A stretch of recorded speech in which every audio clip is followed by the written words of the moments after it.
Subscribe pecinta nasihat ulama, like and share. Assalamualaikum warahmatullahi wabarakatuh. Waalaikumsalam warahmatullahi wabarakatuh. Bismillahi walhamdulillah, wassalatu wassalamu ala sayyidina rasulillah wa ala alihi wa sahbihi wa mawalah. La hawla wa la quwwata illa billah, amma ba'du. Saudara-saudara kaum muslimin yang berbahagia, di dalam kehidupan ini kita senantiasa mengambil iktibar, contoh dan teladan dari orang-orang sebelum kita.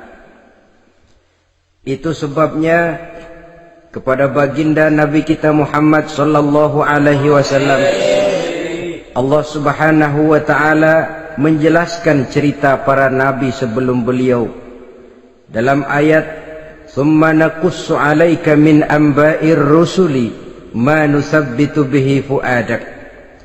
Demikianlah kami ceritakan kepadamu wahai Muhammad sebagian dari kisah para rasul-rasul sebelum kamu, yang dengan itu akan memperkuat hatimu, meneguhkan keyakinanmu dan memantapkan pendirianmu. Inilah manfaatnya belajar dari sejarah. Jadi jangankan kita, baginda Nabi sendiri pun oleh Allah Subhanahu wa taala diceritakan sejarah para nabi sebelum beliau yang dimusuhi oleh umatnya, yang dicaci maki oleh kaumnya, yang terusir dari kampung halamannya, bahkan sampai ada yang terbunuh oleh umatnya. Itu seluruhnya merupakan iktibar manusabbitu bihi fu'adak, untuk memantapkan langkahmu, meneguhkan keyakinanmu dan menguatkan pendirianmu menghadapi perjuangan ini. Sehubungan dengan itu, pada pertemuan kali ini Al-Fakir ingin menyampaikan satu cuplikan kecil dari kehidupan seorang sahabat utama baginda Nabi, yaitu Sayyidina Umar ibn al-Khattab radhiyallahu an. Beliau adalah Umar bin Khattab bin Nufail bin Abdul Uzza dari suku Quraisy, golongan Bani Adi. Perawakannya tinggi, kekar dan gagah, melambangkan sifatnya yang pemberani, tegas dan tidak pernah kenal takut kepada siapapun. Sebelum mendapat hidayah, Umar bin Khattab termasuk orang yang berdiri di barisan orang-orang yang memusuhi umat Islam. Ia terperangkap dalam tradisi jahiliyah, di mana gemar berperang dan bermabuk-mabukan juga merupakan hal-hal yang pernah dilaksanakan dalam kehidupannya sebelum beliau masuk ke dalam agama Islam. Oleh karena itu, dalam kehidupan beragama, hidayah merupakan sesuatu yang penting. Bagaimanapun banyaknya dosa dan kesalahan yang telah dilakukan oleh seseorang, tidak seharusnya menyebabkan ia putus asa dari rahmah Allah. Sebaliknya, bagaimanapun banyak kebajikan dan kebaikan yang sudah dikerjakannya, tidak perlu membuat dia besar hati, puas, bangga, apalagi menjadi lalai karenanya. Sebab kita belum tahu akan bagaimana ujung perjalanan dari kehidupan kita ini. Saudara-saudara, kisahnya pun masuk Islam merupakan peristiwa yang menarik. Pada satu hari, dengan pedang terhunus, Umar bin Khattab menuju Darul Arqam, tempat di mana baginda Nabi biasa berkumpul dengan para sahabat. Melihat mukanya yang beringas, matanya yang nanar, orang sudah menyangka dan mengerti ini tentu akan terjadi pembunuhan. Dalam perjalanan menuju Darul Arqam, Umar bertemu dengan Nuaim bin Abdullah. Nuaim bertanya, "Ya Umar, mau kemana ente?" mau membunuh itu si murtad itu kata. Si murtad yang mana? Yang mana lagi? Itu yang memecah belah kita, yang menghina berhala-berhala kita, yang menjelek-jelekkan nenek moyang dan keturunan kita. Siapa lagi kalau bukan Muhammad? Kata Nuaim Umar, nggak salah, tidak salah lagi. Salah Umar. Salah kenapa? Apa kamu nggak malu? Kamu mau pergi membunuh Muhammad, sementara adikmu sendiri Fatimah, dia sudah termasuk salah seorang pengikut Muhammad. Mendengar ini, muka yang memang tadinya sudah marah dan merah, tambah jadi kelabu. Bukan main mangkelnya Umar bin Khattab. Orang lain dia musuhi, orang lain dia kejar-kejar. Ini malah adiknya sendiri menjadi pengikut dari baginda Nabi. Tidak jadi menuju Darul Arqam, dia berangkat ke rumah adiknya Fatimah. Adapun di rumah Fatimah sedang berkumpul Fatimah, suaminya Sa'id bin Zaid, dan seorang sahabat Habbab ibnul Arad. Mereka sedang membaca Quran. Waktu itu Quran belum lagi dijilid macam sekarang, jadi masih merupakan suhuf atau lembaran-lembaran tercecer saja. Ketuk pintu, ya tentu tidak assalamualaikum karena dia belum Islam. Tok tok tok. Siapa di luar? Umar. Mendengar suaranya saja, ini sahabat yang namanya Habbab ibnul Arad sudah lari ke belakang pintu. Sambil komat kamit baca doa mohon diselamatkan oleh Allah. Adapun Fatimah yang sedang memegang suhuf, lembaran tulisan Quran itu, menyembunyikan suhuf itu di belakang bajunya. Umar masuk. Fatimah, saya bang, apa benar berita yang saya dengar? Berita apa itu bang? Bahwa kau sudah masuk Islam. Bang, andai kata Muhammad memang benar, bagaimana? Sudahlah, jangan belit-belit. Jawab saja, kau masuk Islam benar atau tidak? Ya. Saudara hadirin, begitu dikatakan iya, tangannya langsung melayang, menampar muka adiknya ini, sehingga mengalir darah dari hidungnya. Suaminya Sa'id bin Zaid yang mencoba melindungi istrinya, dipegang lehernya, dibanting, diduduki dadanya. Oh, ini jawara ini.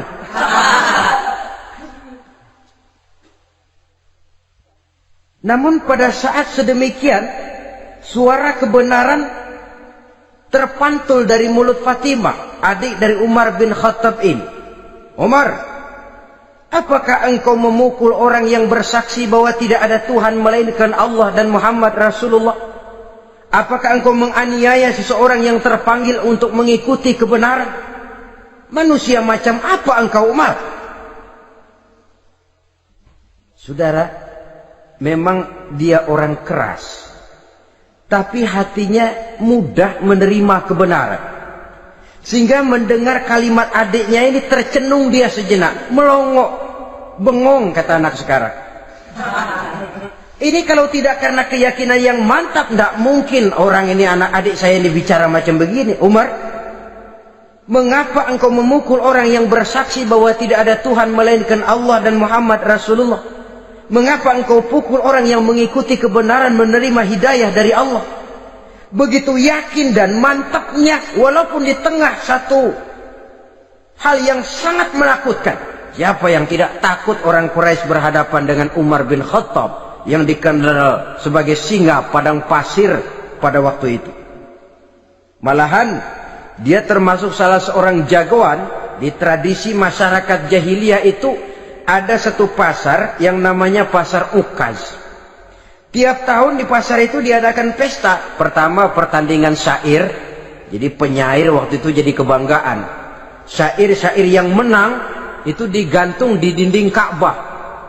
Jadi setiap suku akan bangga kalau mempunyai ahli syair yang hebat. Nah, Lalu diadakan juga lah perlombaan balap kuda, memanah, termasuk gulat. Lah Umar ini tiap kali pertarungan mesti menang. Belum pernah ada yang berhasil mengalahkan dia. Jawara. Saudara-saudara, mendengar adiknya begitu mantap hatinya, apalagi ketika adiknya berkata begitu, suhuf, lembaran yang disembunyikan di belakang bajunya tersembul. Apa yang kau sembunyikan di balik bajumu itu? Suhuf. Apa suhuf itu? Lembaran Al-Quran. Coba saya lihat. Enggak boleh. Kenapa? Kamu kotor. Orang kotor tidak boleh megang Quran. Saya mau lihat. Enggak boleh. Kalau kamu mau lihat, mandi dulu. Diturutinya permintaan adiknya itu. Lalu diambilnya suhuf tadi. Dia baca. Kebetulan ayat yang dibacanya ayat pertama dari surah Toha yang berlanjut dengan ayat 14 pada surah yang sama. Dia baca, Bismillahirrahmanirrahim. Toha ma anzalna ilaikal Qur'ana litashqa illa tazkiratan liman yakhsha. Toha, tidaklah aku turunkan Al-Quran ini untuk bikin sukar manusia, melainkan merupakan pengingat bagi orang-orang yang takut kepada Allah. Lalu pada ayat ke-14, Innani anallahu la ilaha illa ana fa'budni. Sesungguhnya akulah Allah, tidak ada Tuhan melainkan aku, maka hendaknya hanya kepadakulah kamu menyembah. Wa aqimis sholata li dzikri, dirikanlah salat untuk mengingat aku. Inna sa'ata atiyatun akadu ukhfiha litujza kullu nafsin ma tas'a. Sesungguhnya kiamat itu pasti akan datang, yang sengaja waktunya kami tidak beritahukan kepada kamu semua, untuk kami balas segala setiap orang tentang apa saja yang telah mereka lakukan dalam kehidupan di dunia ini. Setelah membaca ayat ini, gemetar tangannya. Ah, ini sih nggak main-main ini. Ini belum pernah saya baca ajaran semacam ini. Tidak patut orang yang mempunyai kitab suci semacam ini dimusuhi. Ini sesuatu yang benar, tergetar jiwanya. Hei, Fatimah, Muhammad di mana Muhammad? Saya tidak akan memberitahu kepada kamu. Di mana? Saya tidak akan memberitahu. Lebih baik kau bunuh saya kalau memang maksudmu mau mencelakakan Muhammad. Sama sekali saya tidak akan mencelakakan dia, Fatimah. Kasih tahu saja, di mana dia? Darul Arqam. Bergegas dia menuju Darul Arqam. Di dalam Nabi memang sedang kumpul dengan para sahabat. Termasuk ada Sayyidina Hamzah yang juga terkenal jawara juga. Ketuk pintu. Ketuk pintu. Siapa di luar? Umar. Di dalam ini geger sebagian sahabat. Umar datang ini pasti bencana. Umar datang, wah, kalau istilah kampung, kerok dan urusan.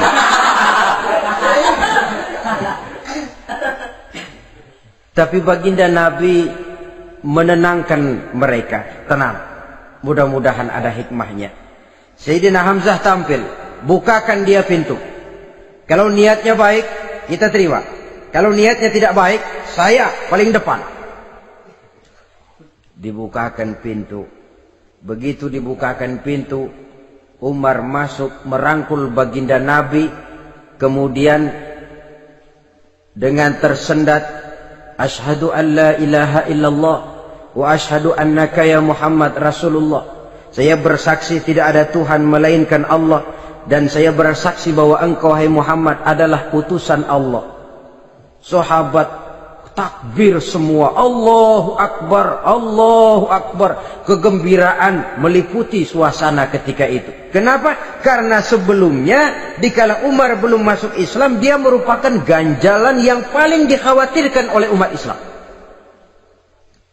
Setelah dia masuk Islam, jelas merupakan suatu keuntungan yang sangat besar. Dan dia tertarik kepada Islam bukan karena bujuk rayu orang, Tidak karena diberikan harta, tidak karena diiming-iming oleh kedudukan tinggi, tapi karena kebenaran. Hidayah menembus hatinya melalui wasilah ayat dalam surah Thaha yang dibacanya melalui suhuf yang dipegang oleh adiknya tadi. Sejak saat itu berubah 180 derajat Umar bin Khattab radhiyallahu anhu. Tetapi tetap dengan sifatnya keras, tegas, dan tidak pernah kenal takut kepada siapapun. Cuma kalau sebelum Islam dia kerasnya kepada Islam, setelah dia masuk Islam muter arah kepada siapapun yang memusuhi Islam. Dia bersikap keras, tegas, dan tidak pernah kenal takut. Bahkan setelah beliau masuk Islam, satu hari ketika di Darul Arqam kumpul-kumpul, waktu itu Nabi belum berdakwah secara terbuka karena pengikut masih sedikit. Sayyidina Umar usul, "Ya Rasul, ada apa Umar? Alasna 'alal haq fi mamatina wa mahyana." Ya Rasul, bukankah kita ini berdiri di atas sesuatu yang benar? Bukankah mati kita, hidup kita untuk melaksanakan sesuatu yang benar? Bala ya Umar, betul Umar. Wallazi nafsi biyadih, innakum la'alal haq in muttum wa in hiyitum. Demi Allah Umar, kata Nabi, sesungguhnya kamu dan kita semua berdiri di atas kebenaran, hidup ataupun mati. Setelah mendapat jawaban begini, Umar masuk kepada tujuan pembicaraannya. Izan ya Rasul, fafimal ihtifal. Kalau memang begitu ya Rasul, kalau memang kita yakin kita berdiri di atas kebenaran, kita hidup karena kebenaran, kita mati pun memperjuangkan kebenaran, fafimal ihtifal. Kenapa mesti ngumpet-ngumpet? Kenapa harus sembunyi-sembunyi? Wallazi ba'asaka bil haqq, demi Allah ya Rasul, la takhrujanna wa la nakhrujanna ma'ak. Tuhan harus keluar menyampaikan Islam ini secara terbuka, dan kami akan mendampingi Tuhan dengan segenap jiwa dan raga. Sekali masuk Islam gak tanggung-tanggung. Yang kayak begini ini yang kita perlukan sekarang ini. Begitu masuk Islam gak tanggung seluruhnya, jiwa dan raganya masuk Islam. Beliau yang pertama kali mengajukan ide, kenapa harus dakwah sembunyi ya Rasul? Wong kita berdiri di atas kebenaran, memperjuangkan sesuatu yang hak. Kalau kita mati, kita pun mati membela kebenaran. Kenapa mesti fafimal ikhtifa? Kenapa harus sembunyi-sembunyi? Mulai sekarang mari keluar ya Rasul, saya akan dampingi Tuhan, nyawa taruhannya. Saudara hadirin yang saya hormati, selalu dia tempat-tempat yang pernah dia melaksanakan maksiat sebelum dia Islam, selalu dia kunjungi sampai dia berkata, tidak ada tempat yang pernah saya melakukan kesalahan sebelum saya Islam yang harus saya tutupi dengan kebajikan setelah saya Islam sekarang ini. Bahkan ada satu riwayat menjelaskan beliau itu yang tinggi badannya, kekar perawakannya, gemetar orang ngadepin dia.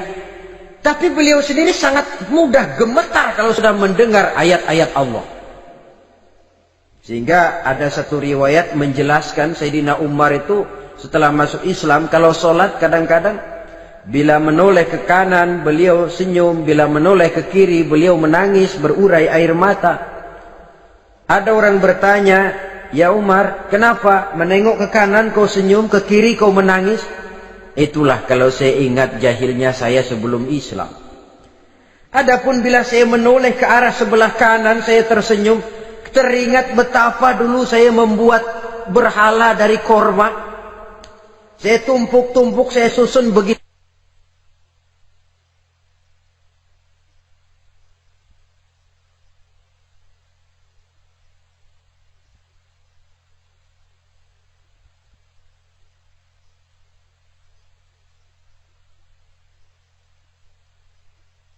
Itu rupa.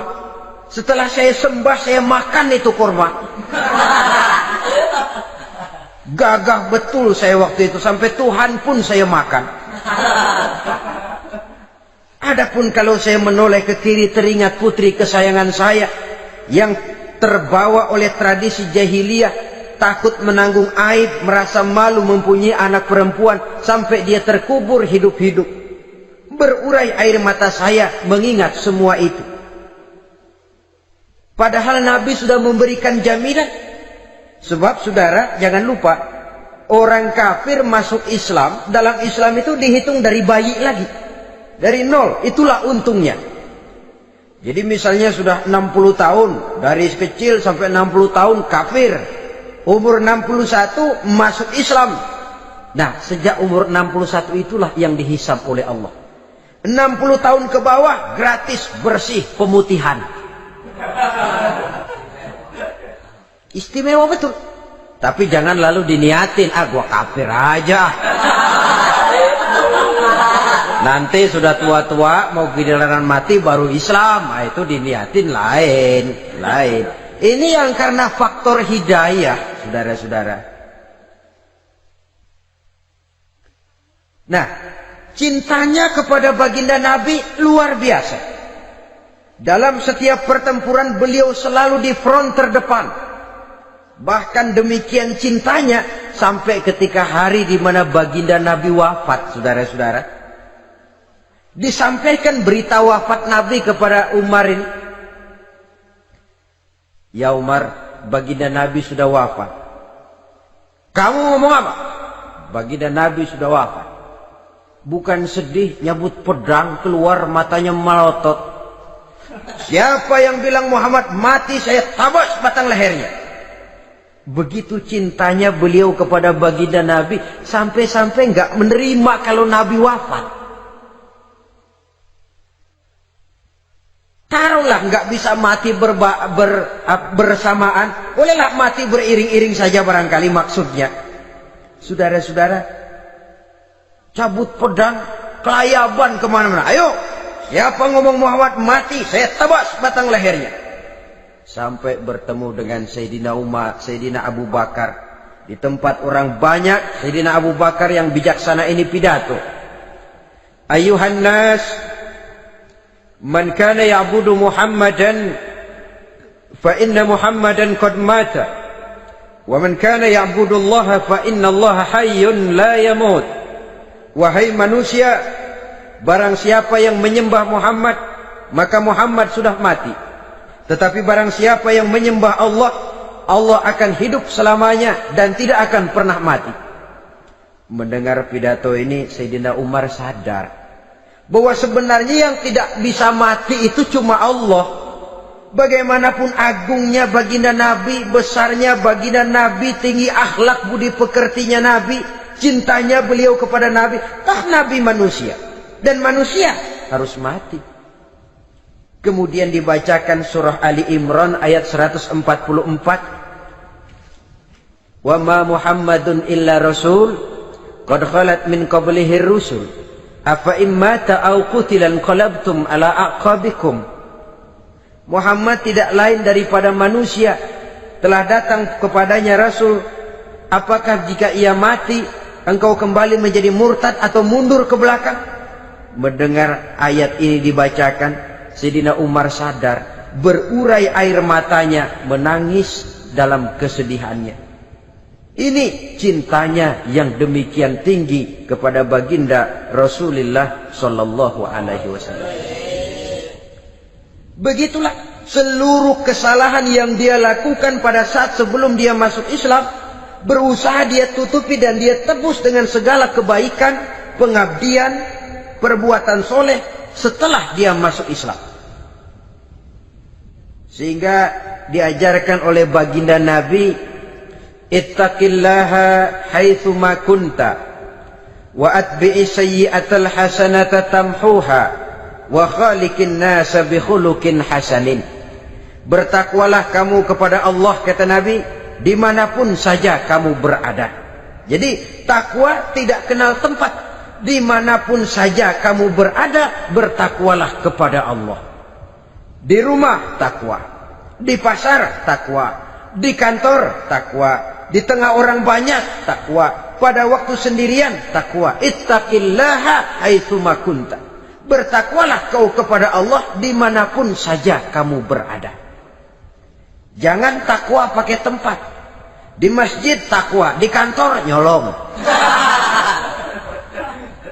Itu tidak haitsu makunta. Yang diajarkan oleh Nabi, dimanapun kamu berada, bertakwalah kepada Allah. Wa atbi'i sayyi'atal hasanah tamhuha. Dan iringi perbuatanmu yang salah dengan kebaikan.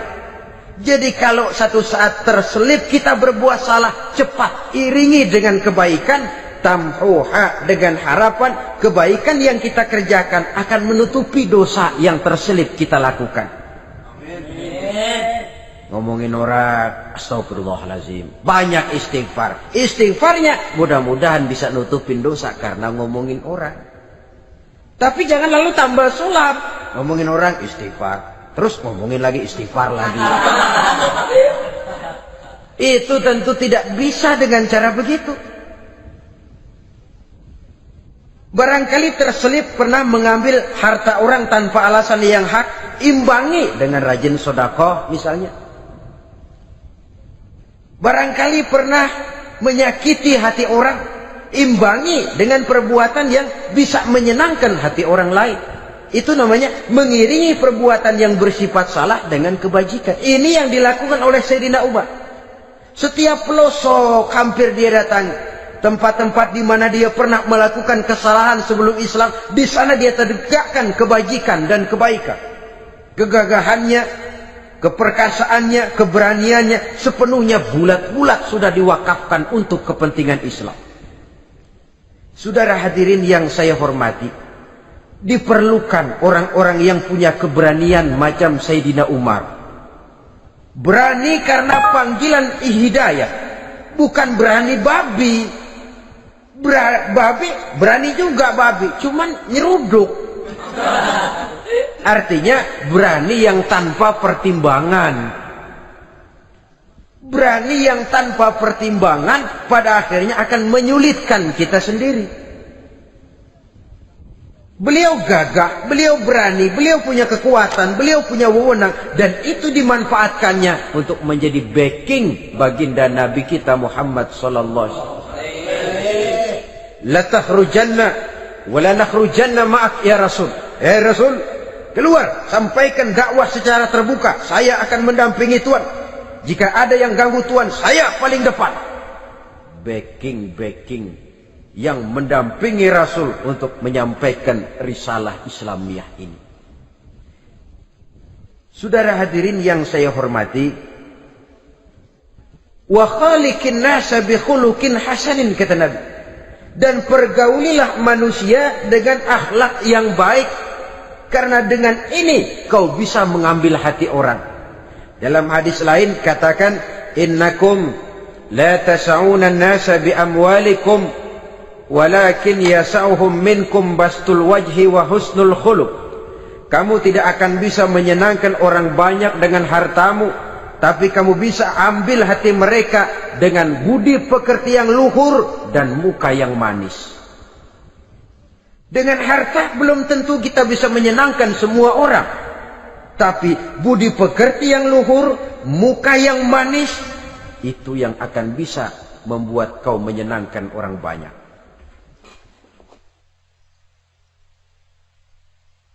Setelah baginda Rasul wafat, pernah ketika berkumpul, Sayyidina Abu Bakar berkata kepada Sayyidina Umar, "Ya Umar, saya baiat kamu untuk menjadi khalifah." Jawab beliau, "Sayalah yang akan membaiat Tuan. Tapi Anda lebih utama dari saya, Umar. Keutamaan saya akan saya berikan kepada Tuan untuk mendukung kekhalifahan Tuan." Di sini kelihatan wataknya yang tidak ambisius. Gagah, berani, perkasa, tapi tahu diri. Enggak nyelonong. Tidak menggunakan kekuasaannya, kegagahannya untuk maksud yang sewenang-wenang.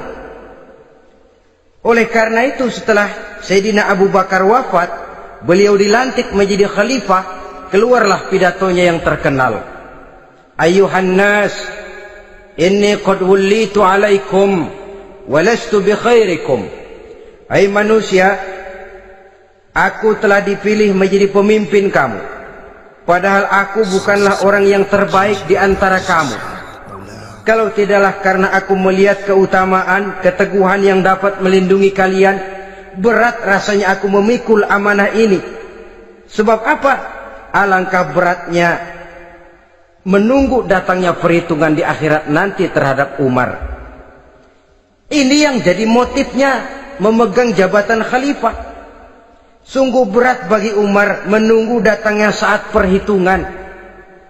Sehingga seolah-olah kalau bisalah jadi Umar bin Khattab saja, jangan jadi khalifah kalau bisa. Tapi moya umat sudah kadang memilih. Sehingga benar kalau dalam satu hadis Nabi pernah mengajarkan jangan memberikan satu jabatan kepada orang yang memintanya. Sebab orang kalau sudah minta jabatan, apalagi pakai jilat-jilat, pakai upeti-upeti, tentu ada tendensinya. Ada batu di balik udang. Kalau udang di balik batu kan mungkin nggak kelihatan, tapi kalau batu di balik udang kelihatan betul itu. Ada maunya, ambisinya. Jangan memberikan satu jabatan kepada orang yang memintanya. Seakan di batinnya Sayyidina Umar menyesali. Kenapa Umar nggak jadi Umar saja, kok mau jadi khalifah gitu. Alangkah berat perhitungan buat saya di akhirat nanti. Nah, setelah jadi khalifah, sebagai satu i'tibar, saya akan mencoba mengemukakan beberapa sifatnya yang menonjol untuk pelajaran buat kita semua. Pertama, sikapnya terhadap keluarganya setelah beliau menjadi khalifah. Kedudukan sebagai keluarga Umar bin Khattab bukan merupakan kedudukan istimewa. Itu ditanamkan betul kepada keluarganya. Jangan karena bapakmu khalifah, lalu mentang-mentang anak khalifah kau merasa dapat fasilitas, merasa bisa berbuat semau-maumu. Kau harus punya tanggung jawab dan beban moral, memberikan contoh yang lebih baik kepada rakyat. Ini yang ditekankan kepada keluarganya. Kalau beliau mau mengeluarkan undang-undang, undang-undang itu lebih dahulu dibicarakan di tengah keluarganya, kumpul anak-anaknya.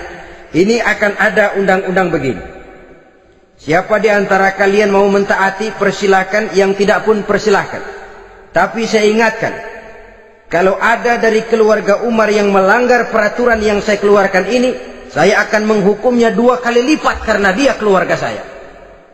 Menghukumnya 2 kali lipat karena dia keluarga saya. Jadi bukan mentang-mentang anak babe lalu kebal hukum. Tidak. Siapa yang di antara kalian melanggar peraturan ini, akan aku kenakan hukuman 2 kali lipat karena dia keluargaku.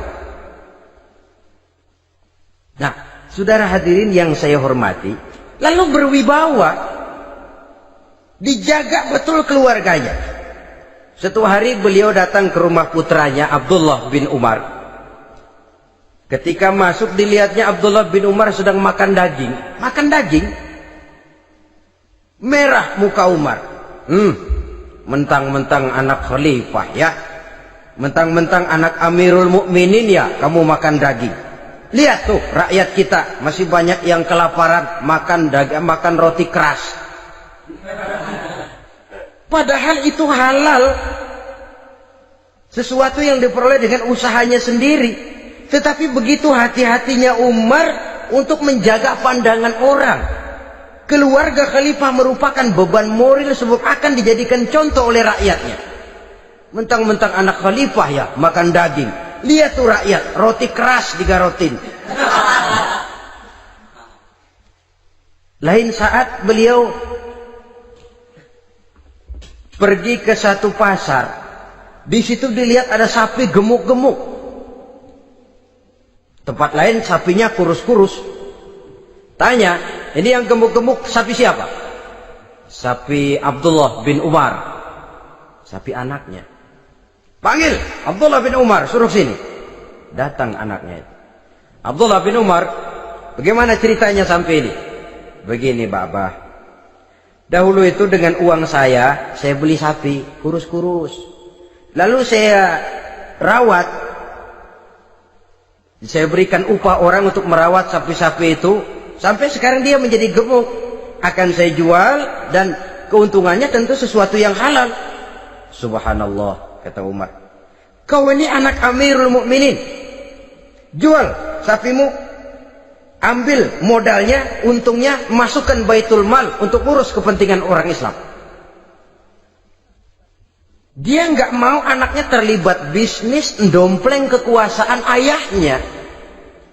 Karena mentang-mentang anak khalifah lalu segala macam bisnis lancar. Orang takut karena apa? Anak babe. Ada lagi. Pada waktu pembagian harta ghanimah, putri beliau yang namanya Hafsah, ini adalah istri baginda Nabi, meminta bagian. Kaum kerabat ayah, ini kerabat khalifah, kitalah dulu kerabat. Kalau kau kerabatku, maka jatahmu nanti dari ayahmu. Harta ini masih lebih banyak dibutuhkan oleh orang-orang Islam. Nanti belakangan, kalau ada sisanya. Belakangan kalau ada sisanya. La haula wala quwata illa billah.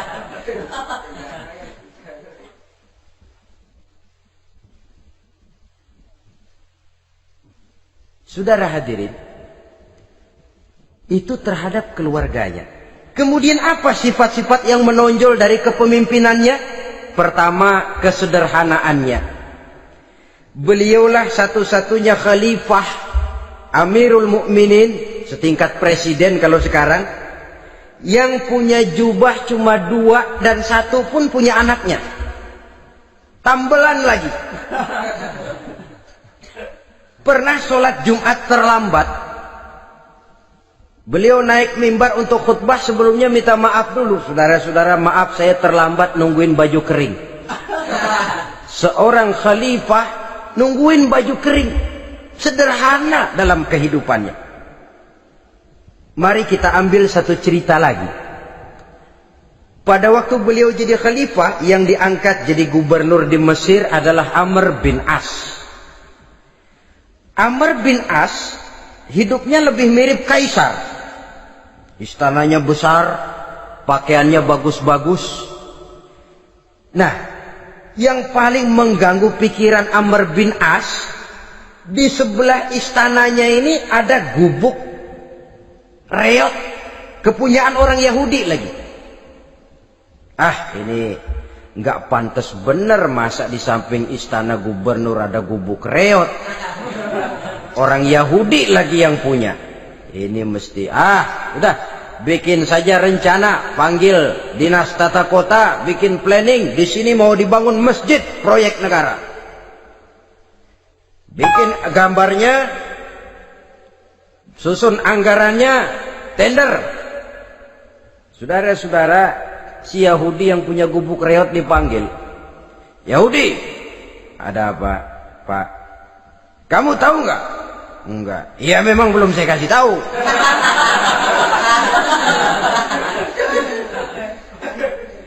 Ada apa, Pak? Itu kamu punya gubuk. Tahu? Kena proyek. Proyek apa, Pak? Kami mau bangun masjid besar di situ. Dan tidak sesuai ada gubuk reot di samping tempat gubernur. Jadi maksud Bapak, gubukmu, tanah-tanahnya mau saya bebaskan. Saya beli. Enggak mau, Pak. Saya enggak mau jual. Saya bayar 2 kali lipat. Enggak mau. 3 kali lipat. 6 kali lipat juga enggak mau, Pak. Saya dari muda peres keringat banting tulang cuma segitu-gitunya, Pak, tempat saya tinggal. Gubuk reot sama tanahnya sedikit. Makmur saya, Pak, cuma rumah sama sumur.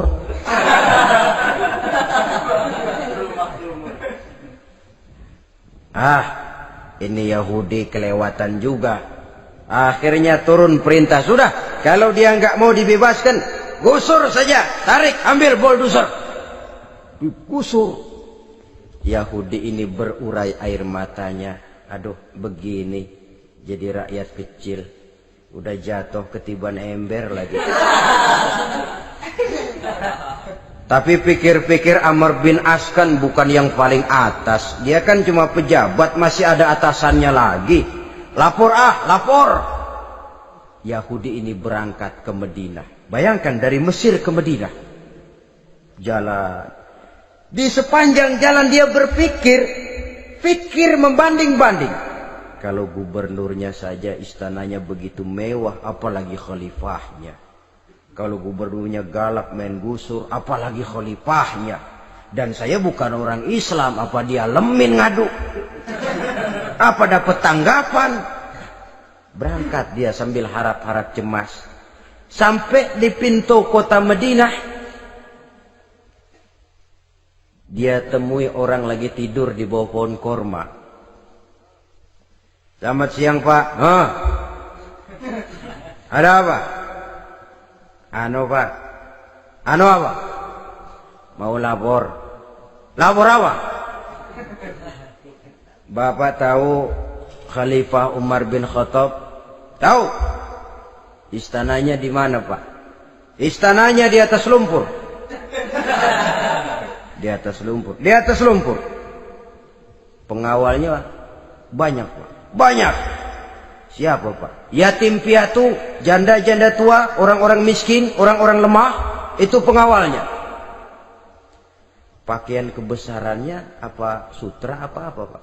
Pakaian kebesarannya malu dan takwa. Saya nggak ngerti Pak. Itulah Umar bin Khattab. Lalu orangnya sekarang di mana Pak? Di depan ente.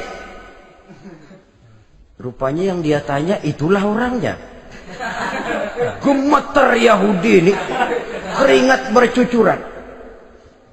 Coba, istananya di atas lumpur. Sebab beliau berprinsip, bagaimana saya bisa menghayati nasib rakyat kalau saya tidak merasakan apa yang mereka rasakan? Bagaimana saya nggak bisa tahu sakitnya lapar kalau saya belum pernah kelaparan? Itu prinsipnya. Istananya di atas lumpur. Para pengawalnya yatim piatu, janda-janda tua, orang-orang miskin, orang-orang lemah dan tidak mampu.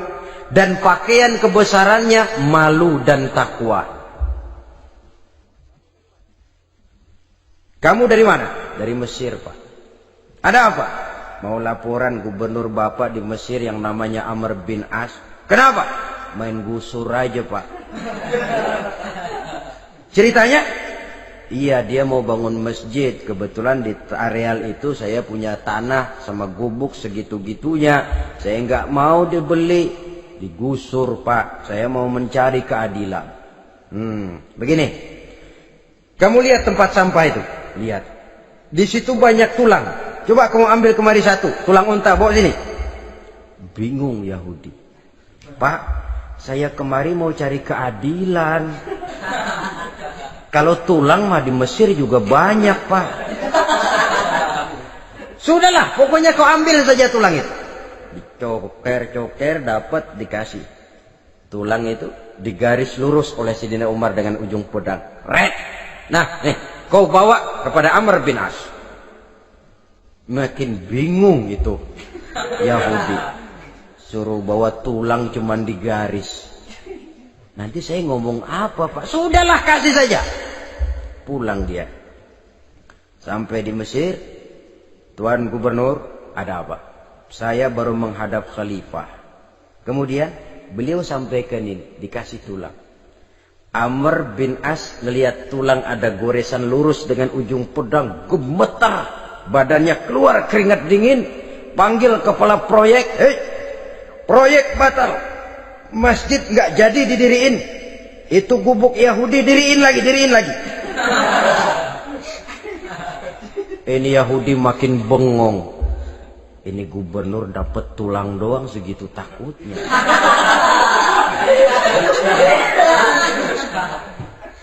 Ada apa sebenarnya Tuan Gubernur? Kamu tahu? Ini nasihat pahit buat saya dari Amirul Mukminin Umar bin Khattab. Seolah-olah beliau bilang, hai Amr bin As, jangan mentang-mentang sedang berkuasa ya. Pada suatu saat kau akan jadi tulang-tulang kayak begini. Maka mumpung kamu masih hidup dan berkuasa, berlaku lurus dan adillah kamu seperti lurusnya garis di atas tulang ini. Red. Lurus, adil, jangan bengkok. Sebab kalau kamu bengkok, nanti aku yang luruskan pakai pedangku. Siapa yang nggak ngeper digituin? Sampai akhirnya apa? Kata si Yahudi, Pak, kalau begitu Islam adil ya. Adil. Kalau gitu biarin dah Pak, tanah saya. Mau kamu jual? Bukan saya jual Pak, saya kasih aja dah. Campur gubuk-gubuknya, ambil aja dah.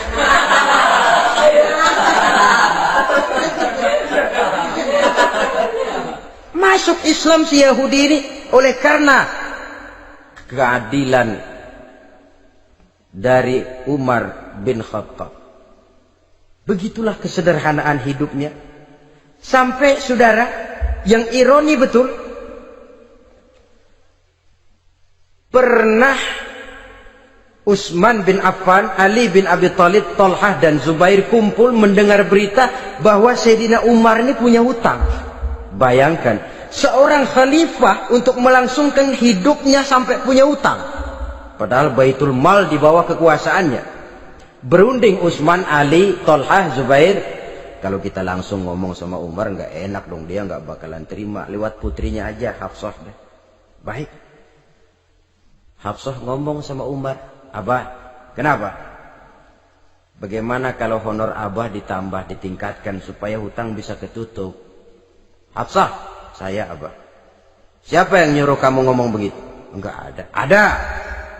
Saya tahu ada ini. Kalau enggak ada, kamu enggak mungkin ngomong begitu. Tapi orangnya kalau saya tuntut, mereka mungkin enggak mau.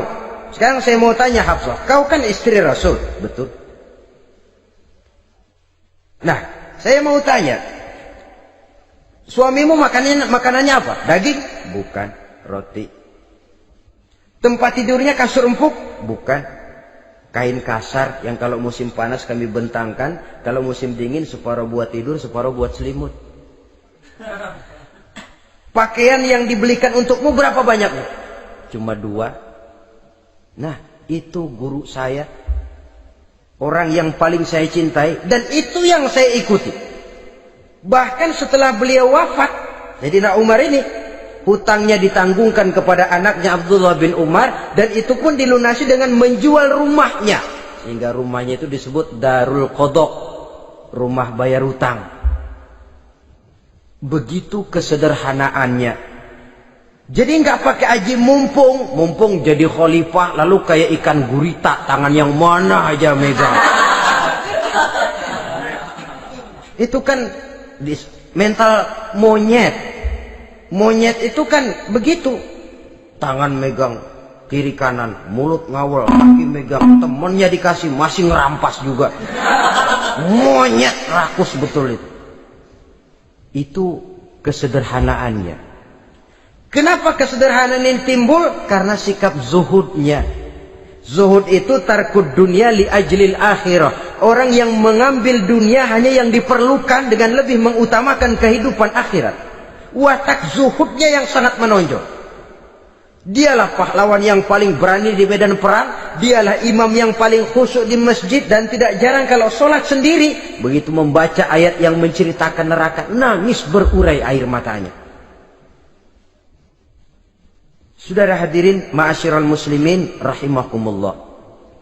Jadi kesederhanaan dan kezuhudan ini bukan lewat teori disampaikan oleh Umar, bukan lewat penataran seluruh aparat, tidak, lewat contoh konkret. Inilah saya, contoh sederhana dan zuhud.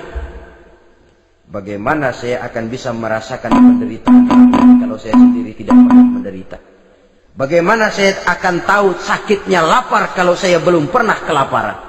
Maka tanpa penataran, tanpa upgrading segala macam, berhasil karena prinsip keteladanan. Beliau jadi contoh utama. Dan sumber utamanya tentu tidak lain karena contoh dari baginda Nabi besar Muhammad sallallahu alaihi wasallam.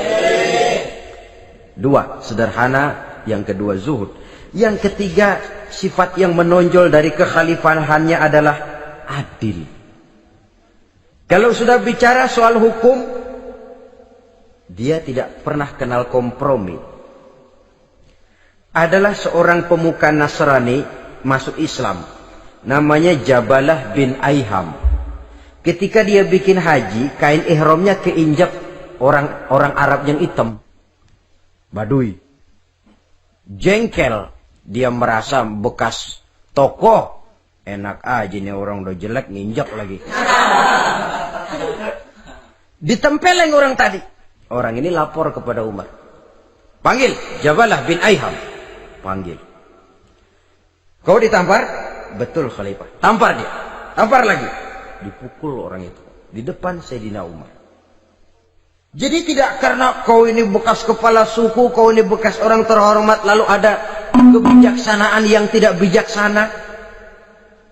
Kebijaksanaan yang akhirnya jadi tidak bijaksana. Dan itu memang sudah dimulai dengan memblokir keluarganya. Tidak satu keluarganya pun yang boleh mempunyai perasaan bahwa menjadi keluarga khalifah merupakan fasilitas dan keuntungan. Kau jangan makan di atas punggungku. Kau jangan menikmati fasilitas di atas keringatku. Dan tidak ada keinginan mewariskan jabatan khalifah kepada anak-anaknya. Pernah beliau musyawarah. Saya bingung. Kenapa khalifah? Gubernur Kufah ini sulit nyari orang. Diangkat yang lemah, rakyat ngeluh. Diangkat yang keras, rakyat juga ngeluh. Ada calon khalifah. Kalau ini mah nggak salah lagi nih buat gubernur Kufah. Siapa? Abdullah bin Umar. Anak beliau sendiri. Melotot matanya. Jangan macam-macam kau. Cukup satu orang Umar memegang jabatan ini. Kalau berhasil, kami keluarga Umar sudah merasakannya. Kalau gagal, cukup kegagalan seorang Umar. Tidak berusaha mengorbitkan anaknya. Wah, anak babe diangkat jadi jadi ano. Tidak, malah diblokir. Cari yang lain. Tapi Abdullah bin Umar cukup syarat ya khalifah. Dia orang bertakwa dan soleh. Yang takwa dan soleh bukan cuma anak Umar. Anak orang lain juga banyak yang takwa dan soleh. Itu prinsipnya. Sehingga ketegasannya ini membuat orang jadi sungkan. Dan tidak seorang pun berani kirim-kirim upeti hadiah. Pernah itu ada pejabat dari Azerbaijan kirim makanan. Kue, mending apa? Kue. Gitu dicicipi enak. Enak juga ya kue ini. Enak khalifah. Ini di sana apa makan rakyat biasa? Bukan. Ini makanan orang-orang fit. Nah, dibungkus lagi itu kue. Dibungkus. Ontamu mana? Di luar. Ambil, bawa pulang, serahkan lagi kepada gubernur di sana, kasih tahu salam dari Umar bin Khattab. Kenyangkan dulu rakyat dengan makanan seperti ini. Kita belakangan. Jadi kalau rakyat lapar, saya orang pertama yang akan merasakan kelaparan. Tapi kalau rakyat makmur, biarlah saya menjadi orang terakhir yang kenyang. Kan bagus prinsip itu. Jikalau rakyat kelaparan, saya akan jadi orang pertama yang merasakan lapar.